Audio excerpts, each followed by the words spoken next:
ಸದ್ಗುರುಗಳ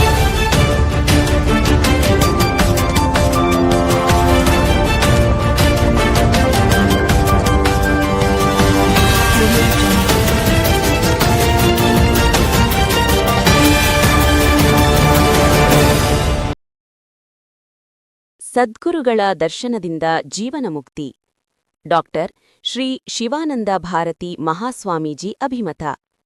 ಎಷ್ಟೋ ಜನ್ಮಗಳನ್ನು ತಿರುಗಾಡಿ ಪವಿತ್ರವಾದ ಈ ಮಾನವ ಜನ್ಮಕ್ಕೆ ಬಂದ ನಾವು ಸದಾಕಾಲ ಸದ್ಗುರುಗಳ ದರ್ಶನ ಮಾಡಿ ನಮ್ಮ ಜೀವನದಲ್ಲಿ ಮುಕ್ತಿಯನ್ನು ಪಡೆಯಬೇಕಾಗಿದೆ ಎಂದು ಇಂಚಲದ ಸಾಧು ಸಂಸ್ಥಾನ ಮಠದ ಪೂಜ್ಯ ಶ್ರೀ ಡಾಕ್ಟರ್ ಶಿವಾನಂದ ಭಾರತಿ ಮಹಾಸ್ವಾಮಿಗಳು ಕರೆ ನೀಡಿದರು.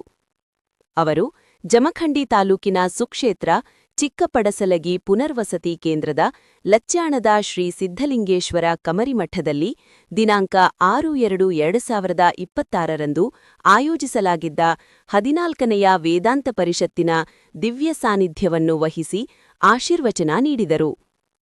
ಈ ನಮ್ಮ ಪುಣ್ಯಭೂಮಿಯಲ್ಲಿ ಸಾಧು ಸತ್ಪುರುಷರು ತಮ್ಮ ಕಠೋರ ತಪಸ್ಸಿನ ಬಲದಿಂದ ಮತ್ತು ಆ ಭಗವಂತನ ಪೂಜಾ ಪುನಸ್ಕಾರಗಳನ್ನು ಗೈದು ಅದೆಷ್ಟೋ ಭಕ್ತರ ಬಾಳಿನಲ್ಲಿ ಲೀಲೆ ಪವಾಡಗಳನ್ನು ಮಾಡಿ ಈ ಭಕ್ತ ಸಂಕುಲವನ್ನು ಹರಸಿ ಆಶೀರ್ವದಿಸಿ ಈಗಲೂ ಅವರ ಬಾಳಿಗೆ ಬೆಳಕಾಗಿದ್ದಾರೆ. ಆದ್ದರಿಂದ ನಾವು ಧರ್ಮ ಮಾರ್ಗದಲ್ಲಿ ನಡೆದು ಸದ್ಗುರುಗಳ ಸೇವೆ ಮಾಡಿ ಅವರ ದರ್ಶನದಿಂದ ನಮ್ಮ ಜೀವನವನ್ನು ಪಾವನ ಮಾಡಿಕೊಳ್ಳಬೇಕು ಎಂದರು.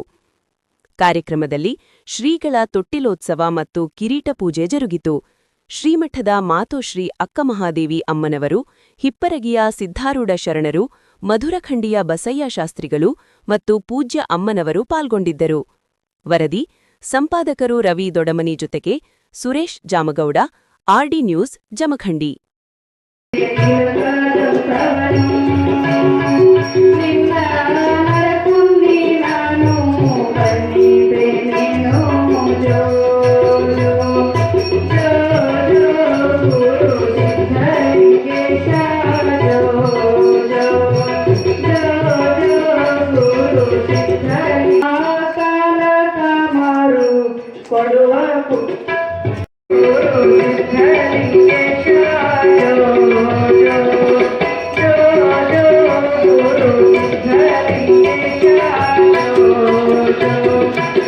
जय जय मंगल नागभूषणने, जय जय मंगल मृत्युंजयने. गुरुराज सिद्धारूढ़ समर्था बेरकुनारतिया, गुरुराज बेरकुनारतिया. मोक्षापेक्षे सत्वं प्रददाता सत्वोऽपि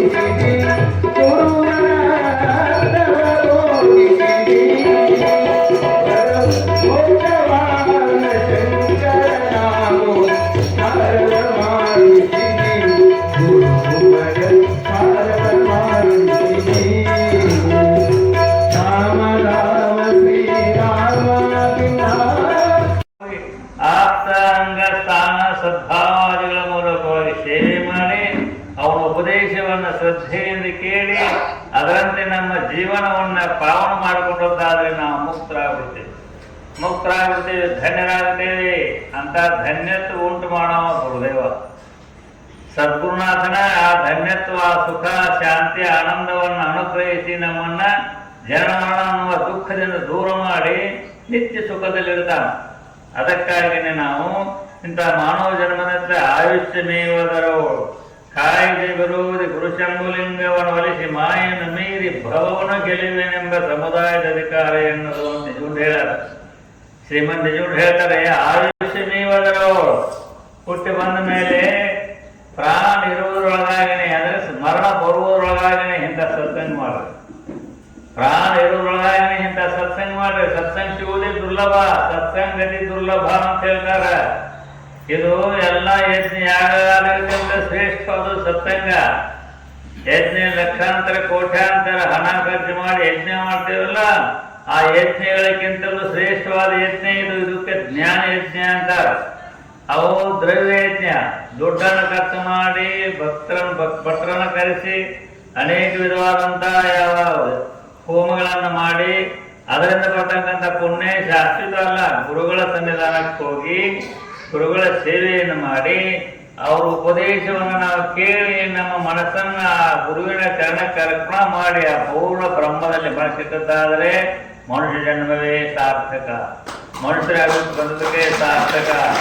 ಆದ್ದರಿಂದ ಅಂತ ಮನುಷ್ಯ ಜನ್ಮ ಭಗವಂತ ಕೊಟ್ಟಾನ. ಮನುಷ್ಯ ಜನ್ಮ ಬಂದದ್ದು ಬಹಳ ಶ್ರೇಷ್ಠ.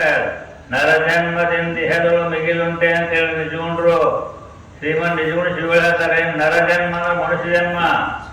ಈ ಮನುಷ್ಯ ಜನ್ಮದಕ್ಕಿಂತ ಶ್ರೇಷ್ಠವಾದದ್ದು ಇನ್ನೊಂದು ಯಾವುದಿಲ್ಲ, ಶ್ರೇಷ್ಠವಾದದ್ದು ಇನ್ನೊಂದು ಯಾವುದಿಲ್ಲ. ಎಲ್ಲಾ ಜನರಲ್ಲಿ ಬಂಗಾರ ಬೆಳ್ಳಿ ಮತ್ತು ರತ್ನ ತಾವು ಗೊತ್ತಿಲ್ಲ. ನನ್ನ ಬಂಗಾರದ ನೀನು ಬಹಳ ಬೆಲೆ ಒಳಗೆ ಅದು ಗೊತ್ತಾನೆ, ಬಂಗಾರ ಗೊತ್ತದೆ, ರತ್ನ ಗೊತ್ತದೆ, ಏನ್ ಗೊತ್ತಿಲ್ಲ. ಅವು ಕಂಡ ಸುಮ್ಮನೆ ನಾನು ಇಷ್ಟು ಬೆಲೆ ಬಾಳತಕ್ಕಂತ ವಸ್ತು ಅಂತ ಗೊತ್ತಿಲ್ಲ, ಆದ್ರೆ ಬೆಲೆ ಕಟ್ಟವ್ರು ನೀವ. ಒಂದು ರತ್ನ ಇದೆ, ಅದಕ್ಕೆ ಲಕ್ಷೋ ಕೋಟೋ ಬೆಲೆ ಕಟ್ಟವ್ರು ನೀವ. ಆ ರತ್ನಕ್ಕಲ್ಲ ಅದ್ರ ಜ್ಞಾನ ಇಲ್ಲ. ಬಂಗಾರಕ್ಕೆ ನಾ ಬೆಲೆ ಉಳಂತ ಬಂಗಾರಕ್ಕೆ ಅದಕ್ಕೆ ಜ್ಞಾನ ಇಲ್ಲ, ಅದ್ರ ಬೆಲೆ ಕಟ್ಟವ್ರು ನೀವು. ಮನುಷ್ಯರೇ ಹೊರತಾಗಿ ಆ ಬೆಲೆಯನ್ನು ಕಟ್ತಾ